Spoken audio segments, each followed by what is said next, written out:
my YouTube channel. Jangan lupa subscribe, like, comment, and share ya. Oke, next. Kita lanjutin ya ceritanya. Bab 2. Membayar atau melayani. Apalagi saat melihat 3 pengawal yang berdiri di depan pintu. Tangan Satria gemetar. Ia tidak bisa kemana-mana lagi. Dengan terpaksa, Satria menghampiri mereka. Tuan Daniel, ucap Satria gelagapan. Setelah Naya pergi untuk memanggil kakaknya, pria yang berada di dalam mobil keluar, diikuti dengan 3 pengawalnya dari belakang. Wajah pria itu begitu dingin dan datar. Ia berjalan dengan tegap dan langkah yang begitu besar. Sementara 3 pengawal itu, ia mengikuti tuannya dari belakang. Nama yang baru saja disebutkan oleh Satria adalah seorang direktur terkenal di negaranya. Satria pengusaha muda yang sangat sukses. Sementara Abai adalah sekretaris Daniel. Satria meneguk ludahnya kasar. Ia tahu apa tujuan pria dingin itu ke rumahnya. Tentu saja mereka akan menagih hutang kepadanya. Dan sialnya lagi, hutang Satria sangat banyak kepada Daniel. Lama tidak bertemu Tuan Satria, ucap Daniel dengan jahat. Mendengar perkataan dari Daniel, membuat Satria merasa mati kutu. Ia tidak bisa bergerak, bahkan menghela napas pun terasa sangat susah. Naya yang baru kembali membawa nampan berisi minuman sedikit tercengang. Karena keadaan di ruangan rumah begitu sangat canggung dan menyeramkan. Silakan diminum. Naya meletakkan nampan itu dengan perlahan di atas meja kecil di hadapan mereka. Langsung saja, Tuan saya ingin menagih hutang kepada Anda, Tuan Satria. Suara dari Abai yang begitu tegas dan jelas membuat Naya terkejut. Bahkan Naya hampir saja menumpahkan gelas yang baru saja ia letakkan. Ternyata dugaannya benar. Orang itu ingin menagih hutang kepada kakaknya. Apa maksud Anda? Tanya Naya gemetar. Kakak Nona berhutang banyak kepada tuan saya. Dan tuan saya ingin menagih hutang tersebut. Saut Abai tegas. Naya menelan selipannya kasar. Kemudian menoleh ke arah Satria. Satria yang tidak bisa berbuat apa-apa lagi, hanya bisa memasang wajah penuh Maafkan kakak, Dek, batin Satria.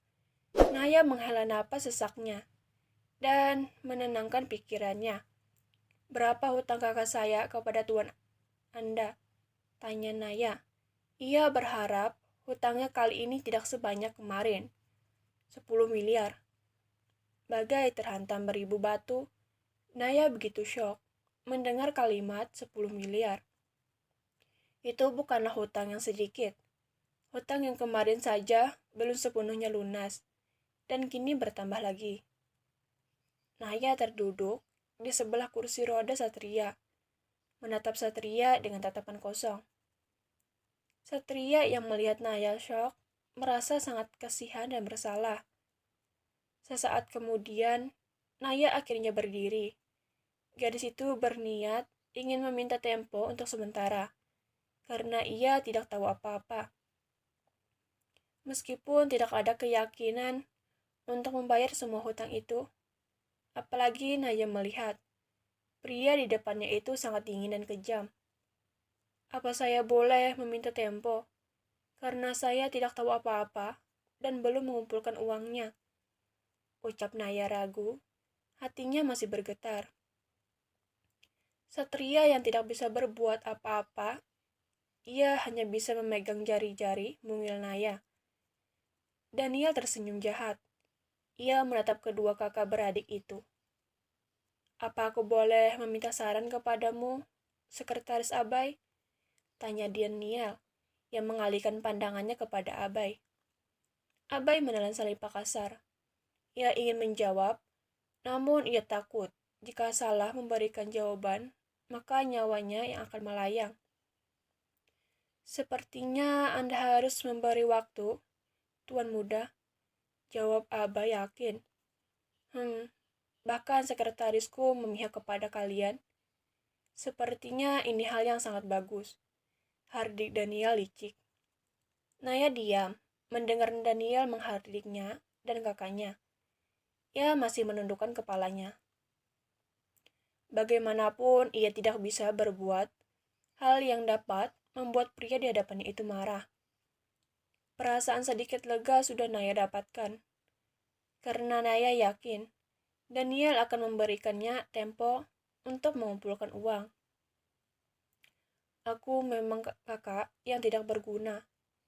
Seharusnya aku yang bekerja dan membayar hutangku. Bahkan aku dulu bersikap kasar kepadamu, tapi kau sangat menyayangiku. Batin Satria menangis. Ia menyesal perbuatan bodohnya yang dulu. Tidak ada yang perlu disesali, karena nasi sudah menjadi bubur. Meskipun pria itu menangis darah, tetap saja ia tidak bisa mengembalikan semuanya. Karena saya baik, saya akan memberikan tempo selama 1 minggu kepada kalian. Saya harap kalian bisa melunasi hutangnya dengan segera, ucap Daniel dingin. Daniel kali ini masih memiliki hati nurani kepada orang yang berhutang kepadanya. Bahkan ini adalah ucapan yang keluar dari mulut Daniel untuk pertama kalinya. Karena Daniel tidak pernah memberikan tempo kepada orang-orang yang biasa berhutang kepadanya. Jika terlambat, maka mereka semua akan menanggung akibatnya. Bagai terhantam batu besar, Naya sangat terkejut mendengarnya. Bagaimana bisa ia mendapatkan uang 10 miliar dalam 1 minggu? Membayangkannya saja sangat tidak masuk akal, dan ia harus membayar semua itu. Pikiran Naya seakan buntu. Ia tidak bisa berpikir apa-apa lagi. Pikirannya begitu kacau, memikirkan banyaknya hutang sang kakak. Belum lagi hutang kakaknya pada rentenir yang belum lunas. Ditambah lagi sekarang. Naya sudah tidak sanggup lagi. Tubuhnya seakan tidak bisa digerakkan. Naya ingin protes, namun ia tidak memiliki hak. Sementara Daniel, ia melihat Naya seperti itu merasa senang. Pria itu memiliki dendam pribadi kepada Naya. Namun Naya tidak menyadari siapa pria di hadapannya. Maaf, hanya itulah yang bisa Satria ucapkan kepada adiknya. Jika tidak karena ia lumpuh, mungkin Satria akan bekerja untuk membayar hutangnya sendiri tanpa harus membebani adiknya. Baik, saya akan membayarnya minggu depan, ucap Naya lantang.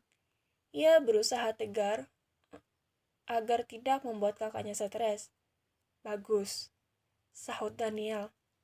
Sekretaris Abai, jika dia tidak membayar hutangnya, apa yang harus saya lakukan? Tanya Daniel yang berpura-pura tidak tahu.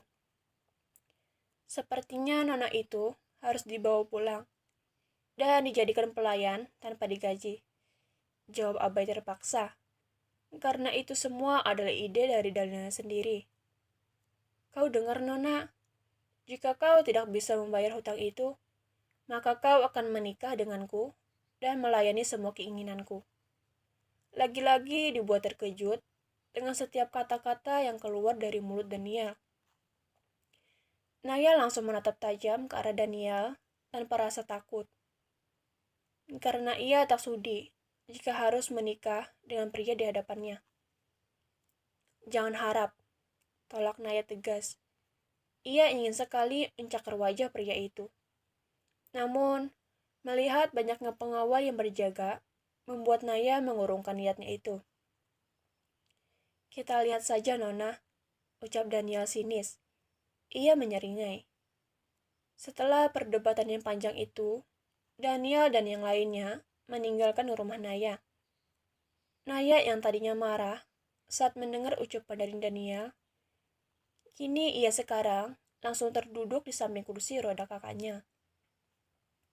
Maafkan kakak yang tidak berguna ini. Satria menangis. Tangannya gemetar saat ingin menyentuh pucuk kepala Naya. Kejadian ini membuat Satria seakan tidak ingin hidup lagi. Hidup atau mati dirinya tidak ada gunanya juga. Bagaimana mendapatkan uang sebanyak itu kah? Ucap Naya lirih. Pikirannya sudah buntu. Jika bekerja lembur pun tidak akan menghasilkan uang sebanyak itu. Namun, tiba-tiba Naya teringat. Temannya yang menawarkan pekerjaan kepadanya dengan gaji yang 10 kali lipat dari gajinya di kafe.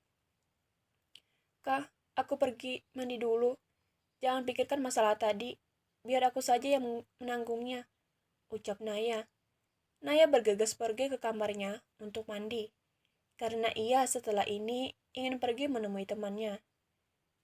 Naya tidak tahu apa yang temannya kerjakan sehingga mendapatkan gaji yang sangat banyak.